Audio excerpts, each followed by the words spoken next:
जैन, प्रबंधक श्री सुबोध कुमार जैन, सदस्य श्री संदीप जैन, सदस्य श्री प्रमोद जैन, सदस्य श्री दिनेश जैन, सदस्य श्री राजीव जैन, सदस्य श्री MP जैन।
महानुभाव प्रसंग है दीक्षा का। लेकिन दीक्षार्थी जब दीक्षा के मार्ग पर आरूढ़ होता है,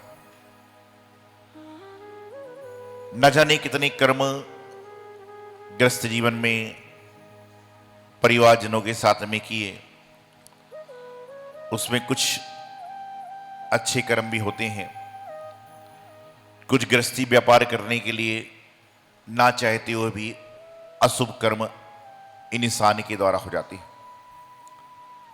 चूंकि दीक्षा लेते हैं तो ये नहीं है कि सारे पापों का नाश हो जाएगा, बल्कि ये है कि जो कर्म अशुभ हो गए थे, उस कर्मों को, जो अशुभ कर्मों का फल था, वह कहीं ना कहीं कम हो जाएगा। इसलिए आचार्य जब दीक्षा देते हैं तो पहले दीक्षार्थी के माध्यम से विधान, पूजन, अभिषेक, अन्य सारी क्रियाएं करा देते हैं, जिससे उसका जीव संतुष्ट हो जाए,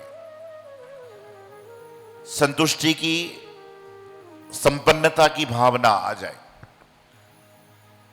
आप लोग मंदिर में आते हो, यदि आपके हाथ में सुंदर सा श्रीफल होगा, चावल होंगे, तो हो सकता है किसी महाराज माता जी ने पूछा होगा कि बहुत सुंदर तरीके से आप पूजा करते हो, बहुत अच्छी बात है।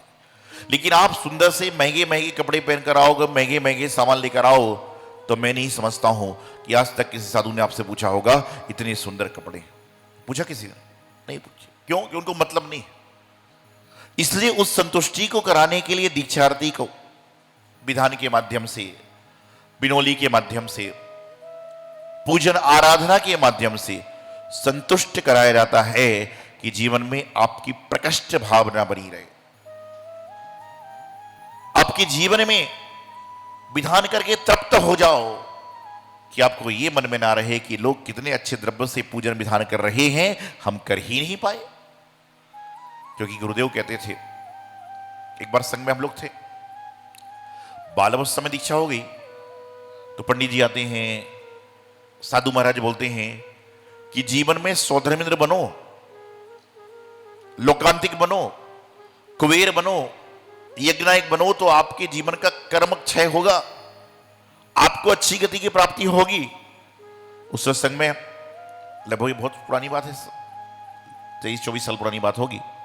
उस समय संग में हमारे जैसे 2-3-4 महाराज थे जो एकदम 16-17-18 साल की उम्र में घर छोड़ के दीक्षित हो गए थे। तो हम सब ने मिलकर महाराज जी से कहा कि महाराज जी, ये अवसर तो हमारे जीवन में आए नहीं, हम ना विधान कर पाए, ना इंद्र आदि बनना, कुछ बन ही नहीं पाए। तो गुरुदेव ने एक अच्छी बात कही उस समय, जो मेरे आज तक मेमोरी में है, और मेरे 108 दाने के मोती में एक माला वो भी है। उन्होंने कहा कि मैंने तुम्हें वह रूप दिया है जिसके कारण लोग सौधर्म इंद्र बन सकते हैं। तुम इंद्र बनाने की बात क्या करते हो? तुम्हारा रूप है जो लोगों को इंद्र इंद्राणी बनाएगा, ऐसा रूप तुम्हें देने जा। गुरु ने वैसा रूप दे दिया कि आपको देखकर लोग इंद्र बनेंगे। यदि मुनि ना हो तो इंद्र का मतलब क्या होगा? मुनि की सेवा करने के लिए सौधर्म में भी तत्पर है, लेकिन सौधर्म का गुणगान करता है श्रावक। इस तरफ तो हो जाओ, कोई भी लालसा, कोई भी भावना, कोई भी कामना मन में ना रहे। उस हेतु यहां पर आज सर्व विघ्न नाश करने वाला, सर्वोपद्रव शांति करने वाला, सर्व रोग कष्ट को नाशन करके सुख शांति समृद्धि को देने वाला विश्व मंगलकारी शांति विधान का आयोजन किया गया। और ये शांति विधान नहीं है, बल्कि हमारे जीवन में अशांति का जो वातावरण है, हमारे जीवन में जो चहुओर कुछ ना कुछ ऐसा माहौल है कि उस माहौल में हमारा माखौल उड़ रहा है, उस माहौल में हमारे जीवन की अनेक समस्याएं पैदा हो रही हैं, शांति विधान के माध्यम से हो सकता है कि कुछ देर के लिए ही सही हमारा जीवन शांतिमय हो जाए। तीर्थंकर भगवान 24 है। शांतिनाथ भगवान कौन से नंबर के? 16वें नंबर के भगवान है। और शांतिनाथ भगवान के साथ एक नहीं अनेक विशेषताएं हैं। क्या क्या विशेषताएं? पहला तो तीर्थंकर है, फिर चक्रवर्ती भी हैं और कामदेव। ये तो तीन और हैं, तो इनमें क्या विशेषता हुई? कुंथुनाथ भी है, अरयनाथ भी है कि नहीं? विशेषता तो होती है जो लाखों में एक में हो, करोड़ों में एक में हो, हजारों में एक में हो, वही विशेष होता है। तो क्या विशेषता है और बताओ? क्यों विशेषता है कि सबसे पहले तीर्थंकर ऐसे हुए जो 3 पद के धारी हैं, उसके बाद ही दूसरे कुंथुनाथ अरयनाथ हुए। तो सबसे पहली विशेषता तो यह है कि शांतिनाथ भगवान 3 पद के धारी पहले तीर्थंकर हैं। दूसरी विशेषता यह है कि जो मंदिरों में शांति धारा होती है वह शांतिनाथ भगवान के काल से अविरल चली आ रही है, इसलिए जो है शांतिनाथ भगवान। कई सारी विशेषताएं हैं, आप पढ़ोगे तो मालूम चलेगा।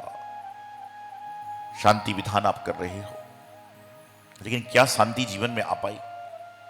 नहीं आ पाई। किसी का नाम शांति सागर होने से, किसी का नाम शांति सिंधु होने से, किसी का नाम शीतल प्रसाद होने से मात्र काम नहीं होता, लेकिन उस नाम के अनुसार काम करेगा व्यक्ति तो जाकर उसका नाम सार्थक होगा।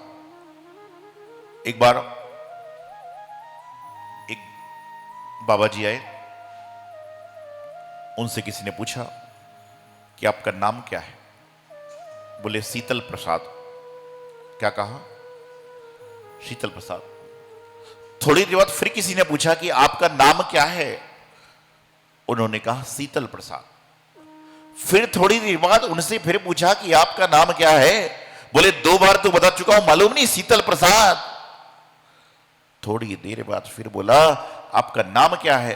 बोले क्या कान में रुई लगा के बैठा है? शीतल प्रसाद।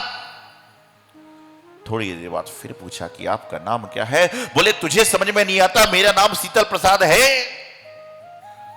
थोड़ी देर बाद फिर पूछा कि तुम्हारा नाम क्या है? उसने बाल को ऐसे ऐसे हिलाए अपने, बोले शीतल प्रसाद नाम है। थोड़ी देर बाद फिर पूछा कि तुम्हारा नाम क्या है? अब उसने उस आदमी को पकड़ लिया, जोर जोर से हिलाया, बोले मेरा नाम शीतल प्रसाद है। अच्छा, बोले शीतल प्रसाद है। लोग बोले शीतल प्रसाद है, बोले क्या? बोले मेरा नाम शीतल प्रसाद है। उसको लगा कि मैं गलत काम कर गया। जीवन में प्रसंग आते हैं, यही तो आपके जीवन की परीक्षा है। सुख में तो सारे मुस्कुराते हैं, लेकिन जो दुख में मुस्कुराता है वही तो प्रभु महावीर का वंशज होता है। सुख में तो सारे लोग मुस्कुरा रहे हैं, सुख में तुम क्या मुस्कुराओगे? तुम्हें तो स्टैंप लगी हुई है कि मुस्कुराना ही पड़ेगा। लेकिन जब सुख जाने के बाद दुख आ रहा है, उस समय भी तुम्हारे चेहरे पर यदि मुस्कुराहट नहीं है तो कोई बात नहीं, लेकिन उदासी भी नहीं है, उसको आपको फेस करने की क्षमता है, आपके फेस पर उस दुख को फेस करने की क्षमता है, तो तुम समझ के चलो कि भगवान महावीर की राह पर चल रहे हो। मिठाई मिलती है जब तो सब लोग अच्छा कहते हैं कि मेरी माँ बहुत अच्छा भोजन बनाती है, लेकिन जब माँ का स्वास्थ्य खराब हो जाए और तुम्हें दाल रोटी बनाना पड़े, और जब कहो कि मेरी माँ कितनी अच्छी जो रोज मुझे बनाती है, आज मैं बना के खिला रही हूं, मेरे जीवन का भाग्य है, जब तो तुम्हारी अच्छाई है। जब साधु महाराज आशीर्वाद दे रहे हैं, महाराज आप जैसा तो कोई नहीं, और 2-3 बार आप आए और महाराज से बात नहीं हो पाई। अरे मैं इतनी दूर से आता हूं, बात ही नहीं होती है, आने का फायदा नहीं हुआ। तो ये व्यापार है क्या? आपने जिन मंदिर में भगवान के दर्शन कर लिए, आपका कल्याण हो गया। आपने गुरु के दर्शन कर लिए, गुरु के द्वार पर आ गए, आपका कल्याण हो जाता है। मेढक कमल का फूल लेकर चला, समोषण में नहीं पहुंच पाया, लेकिन सबसे पहले पहुंचकर देव बन गया। क्यों? कि उसकी उत्कृष्ट भावना थी। आपके जीवन में आपकी उत्कृष्ट भावना होगी तो सारा का सारा काम संपन्न हो जाए। हमारे संघ में 9 मार्च 2021 से दीक्षित छुल्लिका शुभ मार्गमती माता जी, 2022 से दीक्षित छुल्लिका शुभ मार्गमती माता जी, काफी समय से साधनारत ब्रह्मचारी अशोक जी, ब्रह्मचारी साधना जी। कई लोगों के मन में आंसू बह रहे हैं, आंख से आंसू चल रहे हैं। क्यों? बोले हमारे बीच के 2 आदमी और चले गए, और साधु महाराज प्रसन्न हो रहे हैं कि हमारे बीच में 2 आदमी और आ रहे हैं। हर आदमी की अपनी अपनी तरीके है, कोई प्रसन्न हो रहा है कि हमारे यहां आ रहा है, कोई जा रहा है, लेकिन आपके आंसू भी प्रसन्नता के आंसू हैं कि जो काम हम नहीं कर पाए वो हमारे बीच का व्यक्ति कर रहा है। ये आपके जीवन का पुण्य है, और आपके नयनों को धन्य बनाने का अवसर आएगा जब परसों आप दीक्षा महोत्सव को देखोगे। कैमरे में कैद तो बहुत सारी चीजें हैं, लेकिन नयन रूपी कैमरे में कैद करने के लिए आपको हो सकता है दीक्षाएं बहुत देखी होंगी, दीक्षाओं में सम्मिलित हुए होंगे, लेकिन पहली दीक्षा आप ऐसी देखोगे कि जिसमें आप हर चीज में सही हो, हर चीज में सरोकार कर रहे हो। मेहंदी में लगाई तो मेहंदी भी आपने लगाई, चंदन लगाया तो चंदन आपने लगाया, हल्दी लगाई तो हल्दी आपने लगाई, और भक्ति को करी तो आपने भक्ति करी। जब जाकर कालांतर में महाराज जी विचारण करेंगे, विभिन्न विभिन्न देश में हम लोग का संग जाएगा, तो उस समय आप कहोगे ये वो महाराज माता जी थे जिनके साथ में बैठ के हमने पूजा करी थी। ये आपके भाग्य का उदय है जो आपके जीवन को सौभाग्यमय बनाना जा रहा है। ऐसा अवसर जीवन में बार बार नहीं आता। तीर्थंकर भगवान के बालक रूप में कितने सारे लोग कीड़ा करते हैं, वह लेकिन मात्र दर्शाया जाता है, लेकिन ये तो अभिनव दृश्य है जो आपको बताने जा रहा है। तो तीनों लोग संयम की त्रिवेणी सन्मति तीर्थ पर दीक्षित होंगे, आए थे किसी और रूप में, जाएंगे किसी और रूप। इनके बारे में कल बताऊंगा, परसों विशेष बताऊंगा, परिचय बताऊंगा, कैसे कैसे बैराग हुआ, कैसे कैसे राग हुआ। लेकिन बैरागों को देखकर, बैराग की भावनाओं को देखकर हमारे अंदर का कितना राग समाप्त हो रहा है, ये बड़ा महत्वपूर्ण होता है। आचार्य कुंद स्वामी, आचार्य समन्वत स्वामी, आचार्य जिनशेन स्वामी, आचार्य योगेंद्र देव, जितने भी बड़े बड़े महान ग्रंथकार हुए, कभी हुए, सबने कहा राग समान ना आग दुख का कारण।